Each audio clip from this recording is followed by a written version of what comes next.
Hi friends, అందరికీ నమస్కారం. MK talks ఛానల్కి స్వాగతం. మేషరాశిలో జన్మించిన వారికి జ్యోతిష్య పరిహారాలు. వివిధ రకాల సమస్యలు, కష్టాల నుండి బయటపడడానికి, అనేక రంగాలలో మంచి ఫలితాలను సాధించడానికి మరియు జాతకరీత్యా కలిగే దుష్ప్రభావాలు తొలగిపోవడానికి మేషరాశి వారు ఈ క్రింది జ్యోతిష్య పరిహారాలను పాటించాలి. ఈ వీడియోలో చెప్పిన పరిహారాల నుండి మీకు వీలైన పరిహారాలను క్రమం తప్పకుండా ఆచరించండి. ఒకటవది, ఆడంబరం లేని పూజలు, గుప్తదానాలు మనోధైర్యము మేలు చేస్తాయి. తూర్పు ఉత్తర సింహద్వారాలు కలిసి వస్తాయి. సుబ్రహ్మణ్య ఆరాధన, లక్ష్మీ పూజల వలన సమస్యలను అధిగమించగలరు. గురువారం చేసే విష్ణు పూజలు మేలు చేస్తాయి. రెండవది, గురువారాల్లో ఆలయంలో పసుపు రంగు పప్పులు, అరటిపండ్లు మరియు మిఠాయిలను భక్తులకు పంచండి. గురువారం ఉపవాసం పాటించడానికి కూడా ప్రయత్నించండి.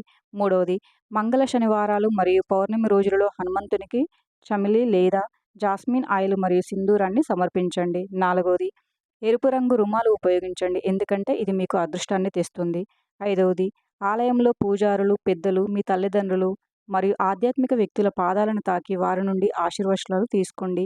అదేవిధంగా పూజారులు, పెద్దలు, మీ తల్లిదండ్రులు మరియు ఆధ్యాత్మిక వ్యక్తులకు మీకు తోచిన విధంగా సేవ చేయండి. ఆరవది, మీరు ప్రతి నెల సుందరకాండ పారాయణం చేస్తే మీ జీవితంలో మంచి ఆరోగ్యం మరియు శ్రేయస్సు లభిస్తుంది.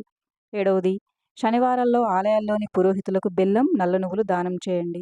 8, మీ కుడి చేతికి వెండి రిస్ట్ బ్యాండ్ లేదా బ్రాస్లెట్ ధరించండి. మీ కుడి చేతిలో ఎటువంటి డిజైన్ లేకుండా సాదాగా ఉన్నటువంటిది మరియు బాగా మెరుస్తూ శుభ్రంగా ఉన్న వెండి బ్రాస్లెట్ ధరించడం ద్వారా మీరు నిరంతరం సానుకూల ప్రకంపనలను ఆకర్షించి అన్ని విషయాలలో మీ విజయ అవకాశాలకు మెరుగుపరుచుకోవచ్చు. 9, మీరు ఎవరి నుండి ఉచితంగా ఏ వస్తువు స్వీకరించకూడదు.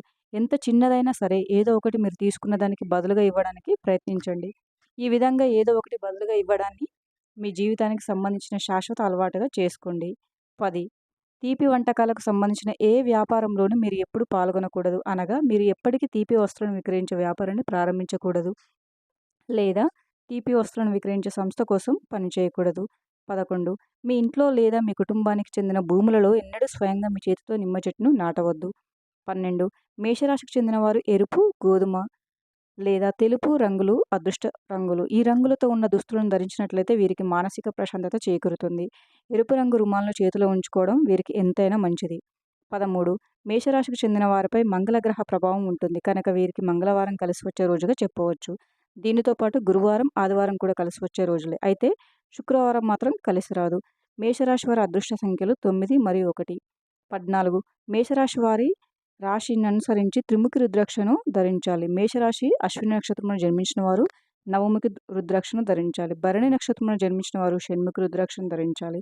కృతిక నక్షత్రంలో జన్మించిన వారు ఏకముఖి లేదా ద్వాదశముఖి రుద్రాక్షను ధరిస్తే మంచిది. Thank you for watching friends. ఈ వీడియో కనుక మీకు నచ్చినట్లయితే వీడియోని లైక్ చేసి మరిన్ని వీడియోస్ కోసం మా ఛానల్ని సబ్స్క్రైబ్ చేసుకోండి.